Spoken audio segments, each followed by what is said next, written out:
Hello friends, good morning. This is a very important issue which I am going to address in my video. And you know, my videos na dekho aankho dekhi.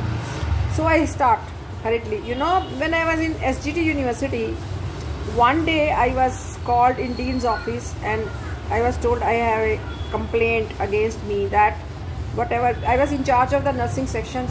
The Dean said, you are whatever you are teaching and all, students are not following. Please check why the students are not able to. क्या अब आपकी faculty काम नहीं कर रही है ठीक से, क्या बात है, जल्दी से चेक करो। तो मेरे को तो पैरों तले ज़मीन खिसक गई, क्योंकि प्राइवेट मेडिकल कॉलेजेस में ना अपनी नौकरी भी जा सकती है। Thank god then I checked with my faculty and all, जो कि बिकॉज मैं नर्सिंग इंचार्ज थी, BSc MSc नर्सिंग की। अब तो नर्सिंग एग्ज़ाम भी नीट से एडमिशन होने लगी है ना, पहले तो अपने एग्ज़ाम्स होते थे, अब नीट से हुआ करेंगे। आई थिंक मोदी जी या जो भी है जिन्होंने भी किया है बहुत अच्छा किया है। You know, universal, I mean it should be applicable in all over India, not in few states. तो क्या हुआ कि to my utter surprise, you know, I check with my faculty, सब लोग तो इतना मेहनत करके पढ़ा रहे थे, तो वेयर इज़ द फ्लॉ, उनको समझ क्यों नहीं आ रही है बच्चों को। एंड वो सारे कंप्लेंट लेके पहुँचिए कि हमें कुछ समझ नहीं आ रहा ये माइक्रोबायोलॉजी वाले, बिकॉज माइक्रोबायोलॉजी भी एक सब्जेक्ट होता है नर्सिंग में। तो मुझे समझ नहीं आया क्या करूँ, फिर मेरे दिमाग ने थोड़ा काम किया। व्हाट आई डिड, मैंने सबको ना एक पर्ची दिया है ना, उसमें बोला लिखो कि आपको कौन सा टीचर का समझ में आता है पढ़ाया हुआ, बिकॉज हम 5 फैकल्टी थे, तो 5 में से किसी का तो आता होगा ना समझ में। देन आई सेड ये this will be confidential, it will be only between you and me. ये प्लेन पेपर के चिट्स बना के दी, इसके पीछे लिखोगी कौन सी फैकल्टी है जिसका कि आपको समझ में आता है पढ़ाया हुआ, बाकियों का नहीं आता। अरे बाप रे, अगले दिन सारी पर्चियों पे, you will not believe, it was written doctor Mukesh. Doctor Mukesh अगर ये वीडियो देख रहे होंगे, you will be very happy कि उनका पढ़ाया हुआ इनको समझ में आ रहा था और किसी का भी नहीं आ रहा था। Very bad. तो क्या हुआ, मैं इतना हैरान हुई, means out of 100 students 98 approximately, है ना। तो क्या हुआ, अब मैं ये तो बोल नहीं सकती थी कि बाकी भी फैकल्टी भी तो इतनी मेहनत करती है, नोट्स बनाती है, सब कुछ करती है, why aren't you able to follow them. But मेरी हिम्मत नहीं हुई। सो मैंने फिर एक एक को अपने रूम में बुला के ना, एटलीस्ट 3-4, मैंने बोला बेटा ठीक है, डॉक्टर मुकेश आपको बहुत अच्छा पढ़ाते हैं, समझ में आ गया, बाकी सब, पर ऐसा क्या पढ़ाते हैं वो कुछ खास है? नो मैडम, वो ना हमें हिंदी में समझाते हैं। ओहो, आप लोग तो इंग्लिश में पता नहीं क्या गटर पटर गिट पिट बोल के चले जाते हो, हमें कुछ ही समझ नहीं आता, पल्ले नहीं पड़ता। Actually this college is in Haryana, so in Haryana you can understand their English level and all. तो वो एक्चुअली यूनिवर्सिटी वालों ने ओरिएंटेशन कोर्स तो रखा हुआ है 6 महीने का, पहले एडमिशन के बाद ना वो कराते हैं सबको कि जो भी डिफरेंट पार्ट्स ऑफ कंट्री से आते हैं, लैंग्वेज प्रॉब्लम बैरियर ना हो, they should be able to have instructions in English. So there is a course but they may not be able to pick it up. So मेरे को हैरानी हुई कि भाई एक ही फैकल्टी है जो उनको समझ में आता है पढ़ाया, वो इसलिए था क्योंकि वो ना हिंदी में पढ़ाते थे। सी दिस वाज द बात। तो क्या है कि मीडियम ऑफ इंस्ट्रक्शन जो भी होता है ना, अब मैंने उनको बोला बेटा ठीक है हिंदी में पढ़ा तो देंगे, लेकिन आप एग्ज़ाम में आंसर तो इंग्लिश में ही करना पड़ेगा ना आपको, वहाँ तो आप हिंदी में नहीं कर सकते, तो फिर क्या करोगे आप, वहाँ हिंदी में लिखोगे आप? नो नो नो, इंग्लिश में ही लिखना पड़ता है, हिंदी में नहीं।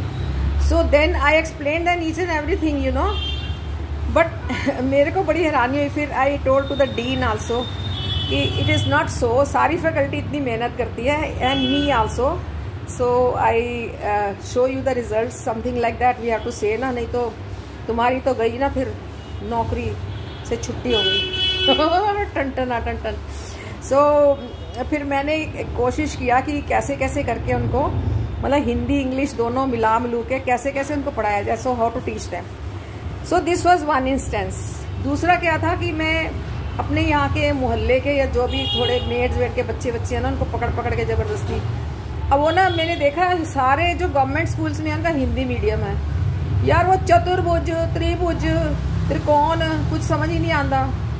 अब वो पता क्या, आगे जाके तो इंग्लिश में पढ़ेंगे ना, अब बड़ा मुश्किल है यार, अंक संख्या। मतलब मैं समझ सकती हूँ कि जो भी है ये एजुकेशन मिनिस्टर या स्टेट्स हैं, या they should take care of all this ना। ये ग्रास रूट लेवल तक तो जाते ही नहीं है कि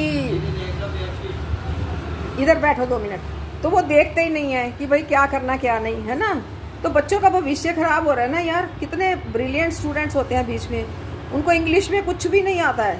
इंग्लिश के मतलब कि वो चतुर्भुज को क्या कहते हैं, क्वाड्रेंगल या ट्रायंगल, क्या दे डोंट नो। तो सोचो उनकी कितनी नुकसान हो रही है। पता है इतना नुकसान हो रहा है गवर्नमेंट स्कूलों में। जो सारे तो अपने बच्चों को प्राइवेट स्कूलों में नहीं ना पढ़ा सकते, जो गवर्नमेंट स्कूलों में पढ़ा रहे हैं, सोचो उनका कितना नुकसान हो रहा है। ये तो कोई देख ही नहीं रहा। कितना भविष्य, उनके भविष्य के साथ खिलवाड़ हो रहा है यार। दे should be taught in English, side by side Hindi में भी पढ़ा दो। बट ये क्या हुआ, ऑप्शन रखा है हिंदी इंग्लिश दोनों। No no no, government schools में भी उनको चाहिए कि medium of instruction, because higher अब तो सारी किताबें इंग्लिश में है ना यार, हिंदी में बहुत कम है। अब वो सामाजिक विज्ञान पढ़ेंगे, गृह विज्ञान पढ़ेंगे BA CA में भी जो, लेकिन फिर ultimately you have to appear test या एग्ज़ाम में, तो मुश्किल हो जाती है ना। सो दिस इज़ मेरी हाथ जोड़ के रिक्वेस्ट है कि बच्चों के भविष्य के साथ खिलवाड़ ना करें। एटलीस्ट चेक सी कि उनको समझ में आ रहा है, कुछ की नहीं आ रहा। जो भी बुक्स हैं हिंदी की हैं या जो भी है, उसको इंग्लिश भी साथ साथ समझाओ ना थोड़ी बहुत। Make them familiar with all the terminologies so that you know उनके number see, that is how the English और पब्लिक स्कूल वाले जो हैं दे परफॉर्म बेटर। वो बेचारे गवर्नमेंट वाले पीछे रह जाते हैं, है ना। That's the reason. And specially science subjects and other subjects you know they are all in English. So please ये ग्रास रूट लेवल पे इतनी सारी डेफिशिएंसीज हैं, मतलब मुझे लगता है बच्चों में कितनी फ्रस्ट्रेशन भी हो जाती होगी ना कि वो पास ही नहीं होते होंगे बेचारे। प्लीज़ हेल्प गॉड सन के पासिंग जी, ज़रा इनके एजुकेशन मिनिस्टर या स्टेट सब्जेक्ट है ना एजुकेशन, सो कुछ भी है इनको दिमागों में डालो भैया, इनको ना इंग्लिश में पढ़ाओ। They don't understand what is being taught to them. Please help them. Okay, bye bye, Tata.